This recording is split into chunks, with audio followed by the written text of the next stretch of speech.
Aloha. Today, I just wanted to um, share my perspectives on the whole flat Earth community thing, and like just that little circle of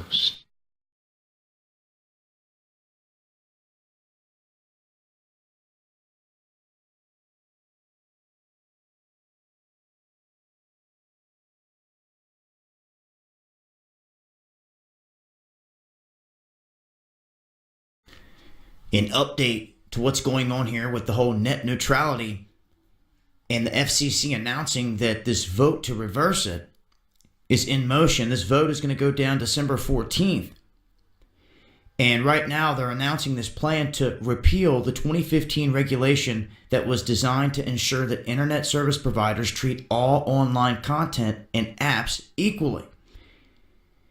Now, there's a lot of back and forth on this. There's a lot of stuff ticker taped into this, hidden in the package, and there's been a lot of energy put behind both sides of this. Now, on one side, they would come out and paint a picture here that net neutrality that the Obama administration put into motion, that many at the time are saying is going to bring censorship and everything else. They're out here trying to push it in a light that it's good or that it's needed. Now, some of the stuff they present doesn't make too much sense in trying to back their claims here. But what this is doing, essentially, when this went into motion, it was making sure that these big companies couldn't favor themselves. Okay? So there were some aspects that were good inside of this and some that were bad, per the usual. Like you'll be voting on a water bill and somebody slips something on guns in there or vaccines. It happens all the time. And on the other side of the coin to this, you have all the people saying that this is opening the door to mass censorship and everything else that goes along with it, with the control of it. It's here it says that critics have argued that net neutrality prevents the ISPs from charging extra fees, engaging in censorship, or controlling what the consumer sees or does not see on the web. So it's being freshly debated here once again as they're set to vote on it. I just wanted to let it be known. I will update the results of this after the vote goes through, and I'll leave a link below. This has been Dabu7.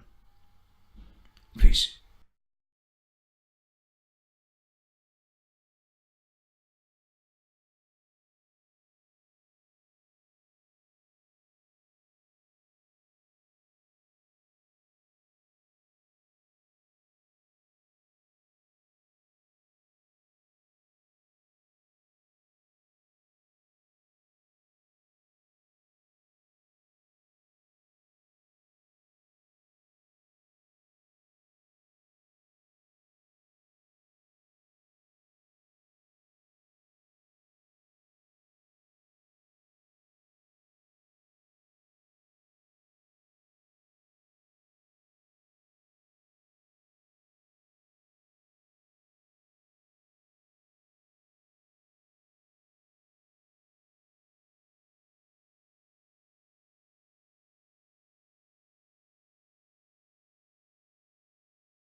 We have before us the opportunity to forge for ourselves and for future generations a new world order.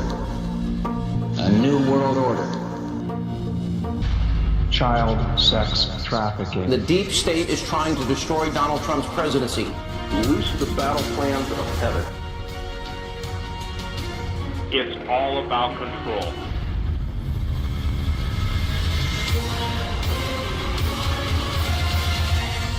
broadcasting live to the world.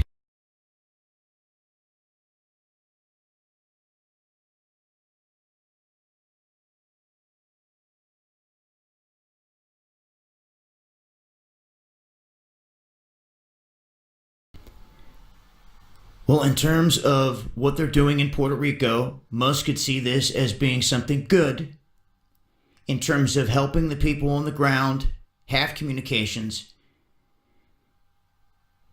And on the other side of the coin, when you look at the technology being used, some could argue that regardless of the situation, they could be testing something bigger than what meets the eye here on a mass populace.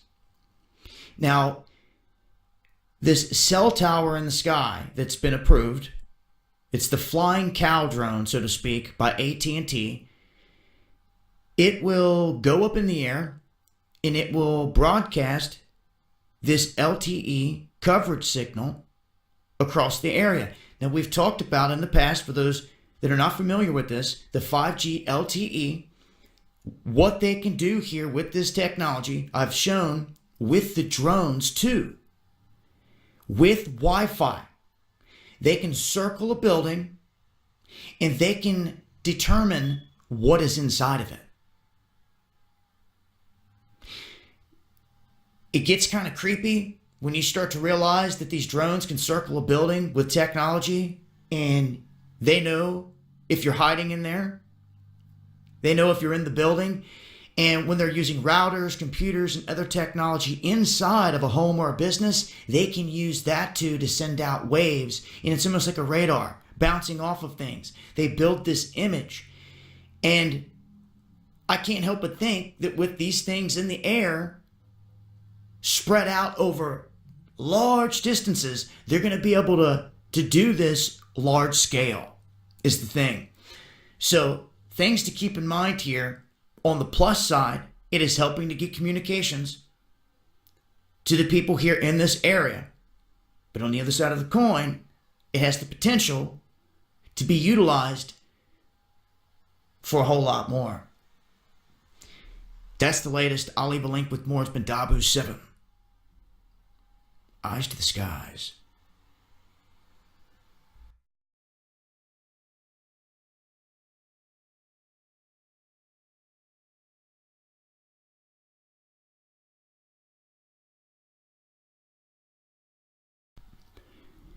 When most people think of Facebook, the face attached to it is often Zuckerberg.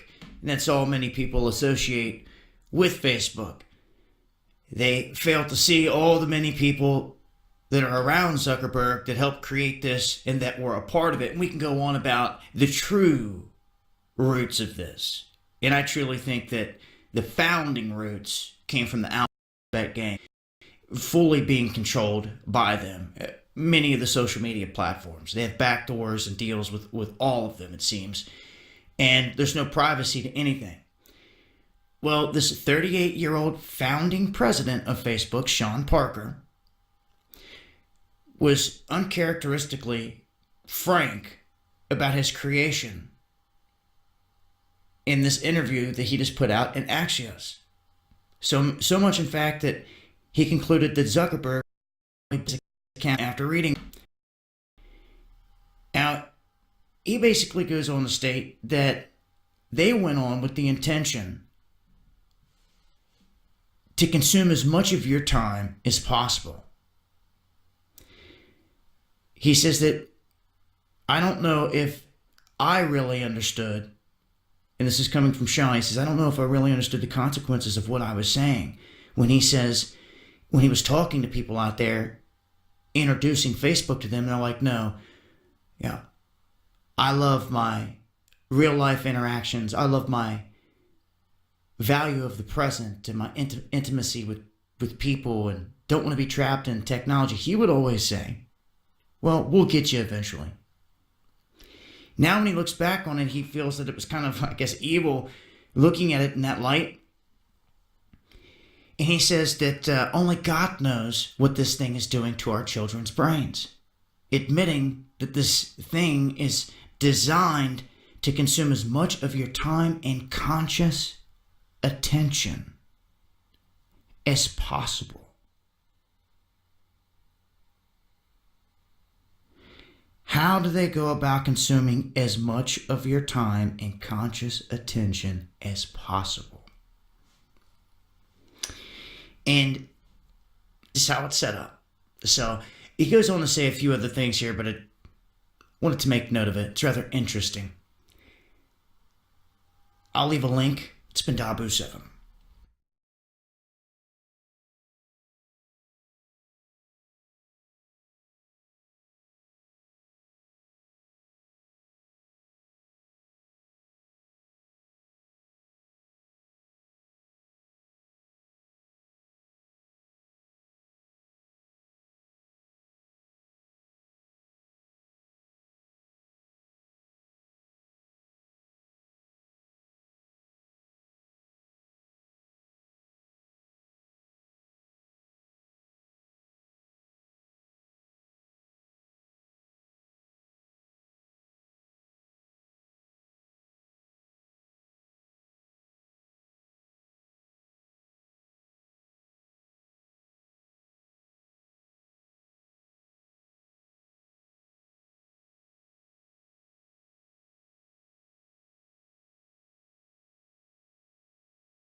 Greetings world, we are Anon DK. David is away and I will be filling in until he returns. As we continue our conversations with Randall Turner, thanks to the donations that were enough to pay his internet bill for the next month, Randall was struck to notice that this video is now circulating under the false pretense that it is from the Las Vegas shooting of this year. In this video, Randall recognized himself. He is the one turning around, constantly looking. Randall remembers leaving Prince Al-Walid's hotel room with the prince in the red shoes. Dressed as a police officer, Randall's alternate was escorting a Saudi prince out of the Tropicana in Las Vegas, which may have been a robbery. Al-Walid, Bill Clinton and Bill Gates may have had some involvement in what took place in the casino that day. You will notice the case the prince is holding, as well as the huge backpack containing a large amount of money on an officer's back. You can easily tell these are not police officers. Randall knew these people as coming from the US military. Randall is asking all of you to help identify the people in the video, which prince is seen in the video. If anybody can identify those wearing uniforms or even somebody who may have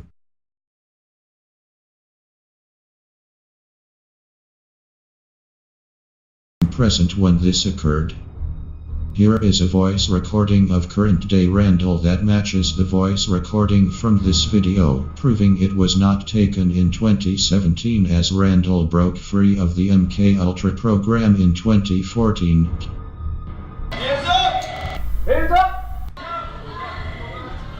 Hands up! Hands up! Hands up!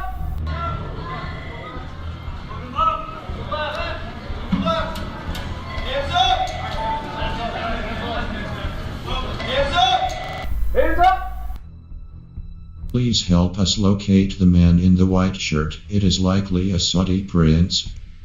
As Randall goes through this process of recalling, it can be very hard on a MKULTRA victim mentally, which can cause physical health problems. Any donations will help him as he is unable to work and pay bills while reliving all the trauma he was put through. Thank you for your support of Randall, and please continue to donate to him as he needs to get to a safer location as soon as possible, especially as he continues to expose these things to us. Expect more.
Fear is not real. The only place that fear can exist is in our thoughts of the future. It is a product of our imagination.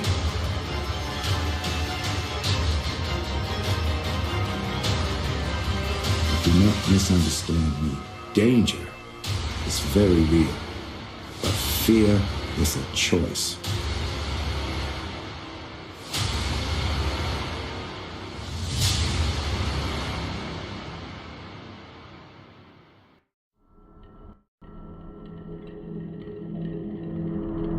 Greetings, world.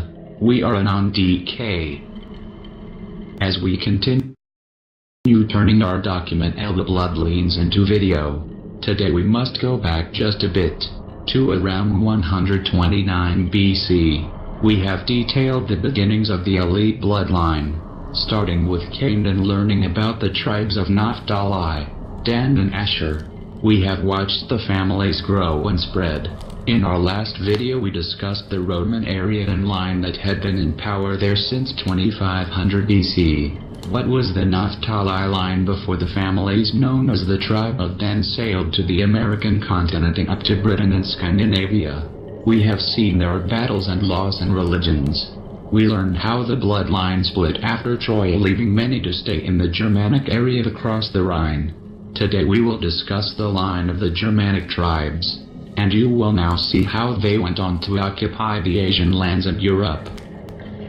Genealogy is fact. Indisputable proof. Proof of history. Proof of DNA. Proof of all things. Keep in mind they do not use our calendar or our language. They use the original calendar, which they call the Gregorian calendar, and they use Akkadian code and Nicesian code. Everything you have ever been told is a lie, even the days of the month. And the more disinformation the elite create, the further you stay from the truth. Around 129 BC, an elite few separated from the population of the Romans, who were the pure blood, meaning the ones who still had the most condensed elite pure blood Rh negative. They separated from the deluded populace, the Muggles. Over time, people forgot about them, as they were few in number when they left and lived in an area completely cut off from the rest of the world, a bit like they are today, living in big, rural estates surrounded by walls and fences. They had traveled deep into the woods across the Rhine and inhabited Illyria. They reunited with the remnant bloodline from Troy, and the purification began. We have already seen a great deal of the wars that went on from this group. The area we speak of now was called Illyricum, but changed to Pannonia around 20 BC, only to be changed to Khazaria after this.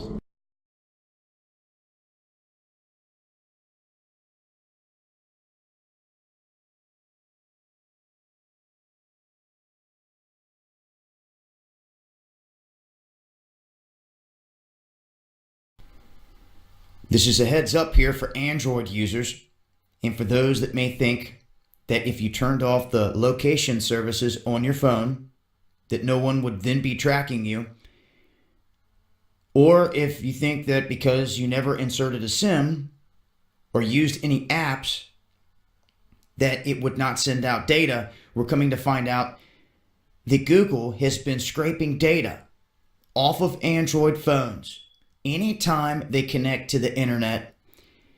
And people need to realize this, because I see people saying all the time, well, I use a phone for this and that. I don't even have a SIM card in it. I have location services off. They think everything's scraped. They're not being tracked. Unfortunately, anytime the device connects to the internet, and I'm suspecting there may be more to it than this. If they're doing all these things, what stops a device from having something in it to connect to the internet, even in hibernation mode? Now, we know that they have hacks and different stuff that can do that can operate even if the phone is shut off, which sounds crazy. But as long as that battery is in it, it is operational. And if they have background malware working, they can even make your phone look like it's shut off, go through all the processes, but still be doing what they want to do with it. Now, this is interesting because courts caught this in action. And when they did, they reached out to Google, they called them out on it, and now Google is claiming that they're going to end this practice.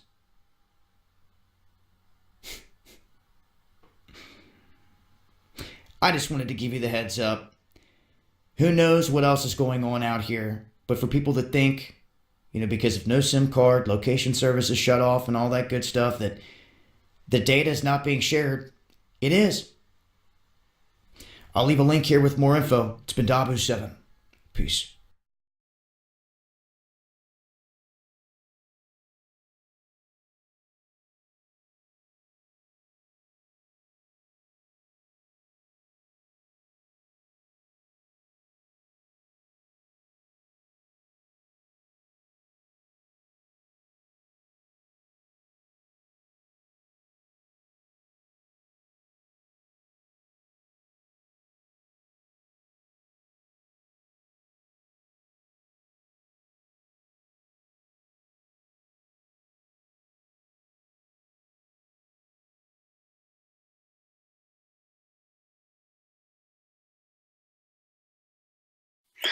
Hello, everyone, and welcome to the Dean Fougere / Titus Frost YouTube channel. Tonight, we're going to be going over a bunch of pretty important information, so I'm going to get right into it.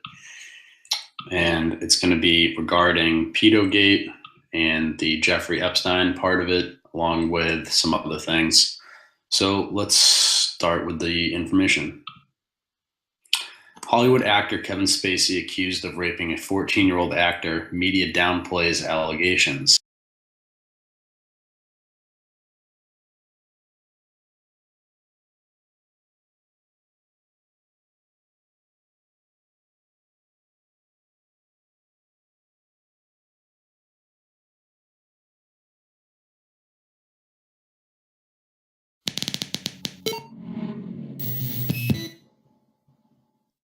And here we go. This is one of our first sunny days. And I'm going to have to say 10 days. And they are out in force. These guys are up here spraying whether you see them or not. If the skies...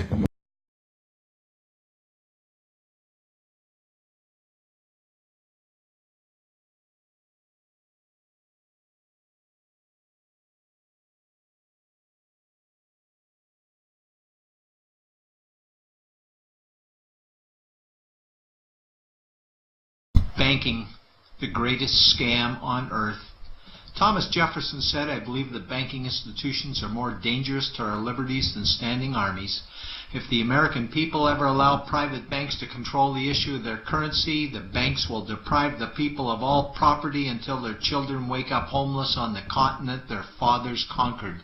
Jefferson's warning is already here. 40 million Americans are living on food stamps. Millions more are now homeless, living in tents, all because of one institution, the Federal Reserve System. The Federal Reserve is a group of private bankers who have stolen the money creation process from the American people. Most people still believe the Fed is an agency of the government working in our best interests. It is not.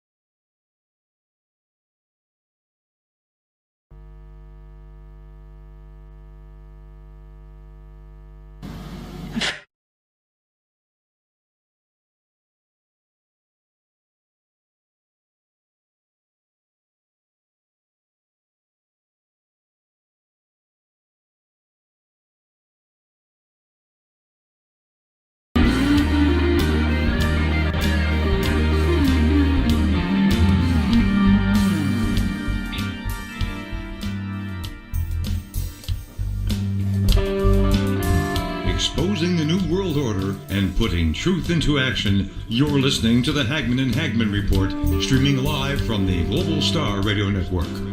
Please stand by.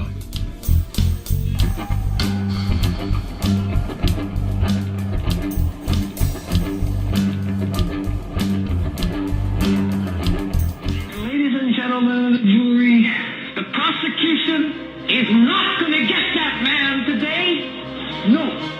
Because I'm gonna get him!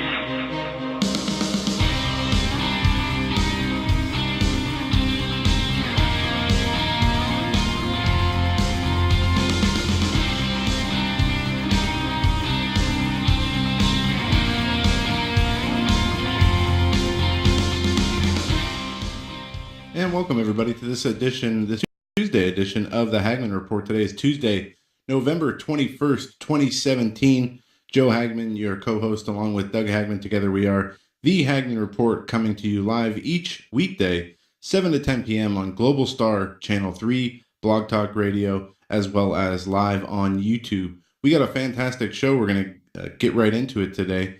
Brandon House is going to be our first guest, and he is joining us to talk about a number of things, from some interesting information that John was telling me before the show about nuclear beach balls, storage lockers, Iraq, and a whole bunch of other stuff he's going to get into. It ties into also to Uranium One, some of the information he's going to go over with us. Then we're going to be joined by Greg Jackson.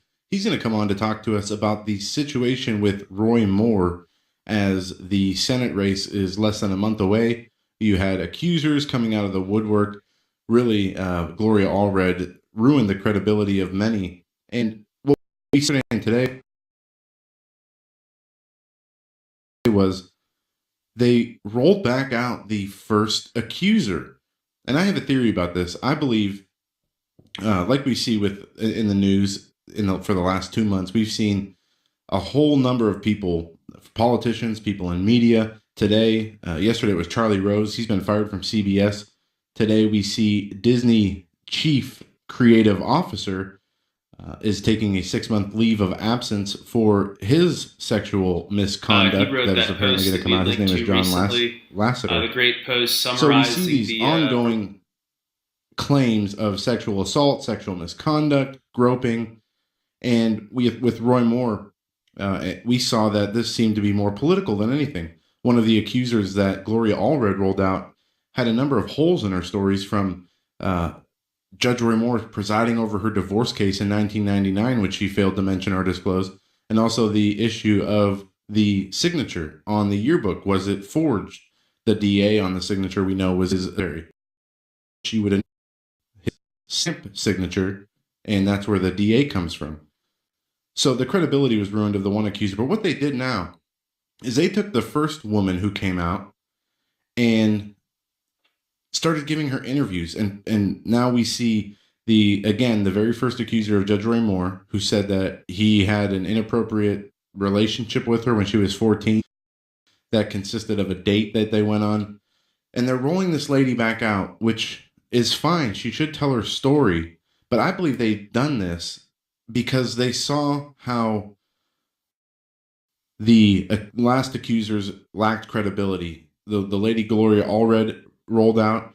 Her story was full of holes, and nothing was really sticking and working for them. And this is about keeping Roy Moore out of the Senate. So what they did is they brought this lady back out and had her tell her story. Now, the thing about her story that Check we out know carmercial.com. The link is in the description. Is that she's They help saying she was support 14 us. when this happened, and Roy Moore was in his 30s. Apparently, he went and Pilots directed almost 3,000 precision strikes last year. We're super proud of it. dated It a number of allows you younger to women. separate the bad Sorry, I guys plugged my from the headphones good. in here. It's a big deal. This lady But we was have- apparently 14, but I have some problems with her story as well. And I'm not here to make a decision one way or the other, but it felt to me that the reason that they were not effective in trying to really tarnish his reputation with the voters of Alabama. So they're rolling this out again in order for people to re-examine the evidence that they're putting out or the claims that they're making in hopes that people drop their support for him. I could be wrong, but that's just what I see. And again, as I mentioned, Charlie Rose was fired. And there's a number of interesting reactions to that. You had his co-host on CBS this morning giving kind of an explanation as to what they saw, what they were going through. And they didn't really defend him, but they did talk about him being, a great guy. How this scandal has really rocked the network and the bloom's off the road. Yeah.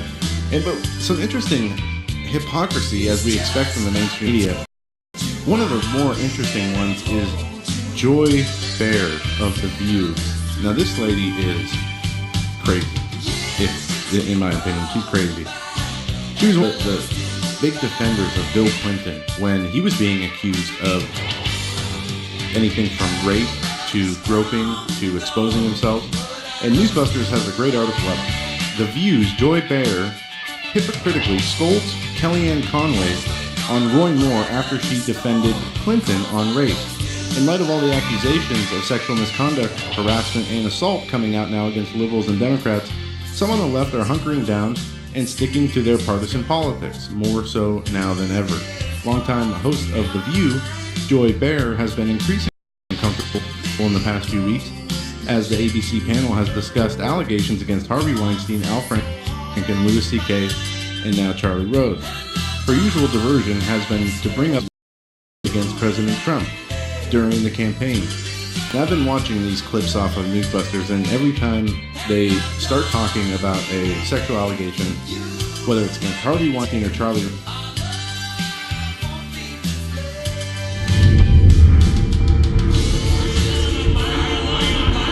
Rose, instantly they all bring it right back around to Trump, claiming that there are a whole host of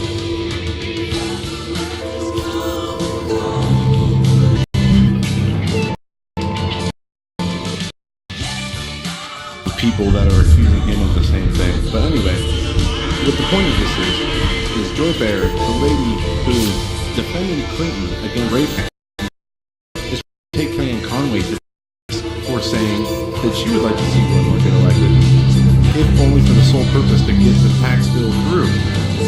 And they made your acceptance that she sold her soul to the Republican Party.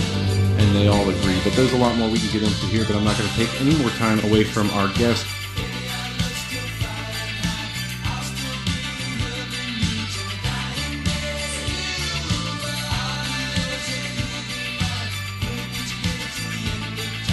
We have with us Brandon House of WorldViewWeekend.com. He's been a guest several times on the show, always has great information. Brandon, welcome to the Hagmann Report. Great to be with you guys. Thank you. Well, it's great to have you. I know you got a number of important issues you want to discuss and get into. Where are we going to start tonight? Well, I've been reading a report. I think every American should read it, to be honest with you. It's called The Perfect Storm. It's by Mary Fanning and Alan Jones. It came out November 14th, 2017. So it's a brand new report. And it's put out by the Center for Security Policy, Frank Gaffney's group.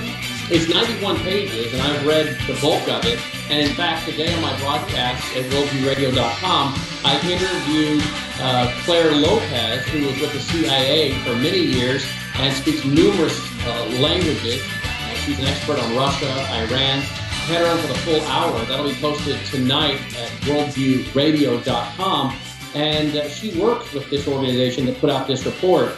Many of us have been reporting about the Club K cargo container system that will launch 4 cruise missiles. Reuters has had articles on this. Many groups have had articles on this. You can go on YouTube, type in Club K missile launcher container, and you can watch prototypes, computer-generated examples of it. But you can actually watch the real thing, the container, the cargo container, raising up the roof, and then 4 launching systems for cruise missiles standing straight up. Not computer simulated, the actual thing on YouTube. It's being displayed somewhere, I think, in Russia or somewhere where they're very proud of this. It's manufactured in Russia. Now, we've been talking about this for several years. In fact, in this TV studio of ours 2 weeks ago, this past weekend, we had our National Security Conference with myself, Jason Pratt, a commander in the Navy, Clint Clemens, John Guandolo, former FBI counterterrorism expert, Chris Gobbins, who was located care on the cover for 6 months. We were all broadcasting our Friday night, all-day Saturday National Security Conference from this studio. And by the way, if you room members, they can go in there and under the library tab, watch all 10 hours. Well, in my presentation, I warned about the Club K call being one of the threats we should be concerned about. The next week, we find out this report comes out by Mary Fanning and Alan Jones, which says that not do we have a car that can launch 4 cruise missiles off of a cargo container that could be placed in international waters and ship, shot off on a ship, a cargo ship, not a military cargo, but we're now finding out that Saddam Hussein's former nuclear scientist, weapons of mass destruction scientist, a man who developed something known as the beach ball, a nuclear device, miniaturized nuclear device. This man who worked with Saddam Hussein, his top secret petrochemical complex nuclear facility that he ran for Saddam Hussein, that man owns a company known as Gulf Tainer. And his company has been awarded a 35-year lease on running the facility at Port Canaveral, Florida. And his company is in a relationship with a state-owned Russian company that exports the Club K cruise missile launching system. This man is now behind the wire inside the U.S., has access to Port Canaveral, our port terminal in Florida. Wow. Very interesting, Brandon. So what now? I mean, where do we go from here? Well, I interviewed, as I said, Claire Lopez today from the Center for Security Policy, who put out this report. And I said to her, there's a lot of talk about uranium, a lot of talk about, but uranium is not the existential threat, the immediate threat that this is. Right. As Claire Lopez said today, somewhere down the line we may need some uranium, and we've given our limited supply, a percentage of it, to Russia. There was obviously apparently a pay-for-play kind of deal going on there. That's being investigated, and well, it should. But all we're hearing talked about is the Uranium One deal and the political connections involved in that, and how this uranium was transferred to Russia. But that's not an imminent threat.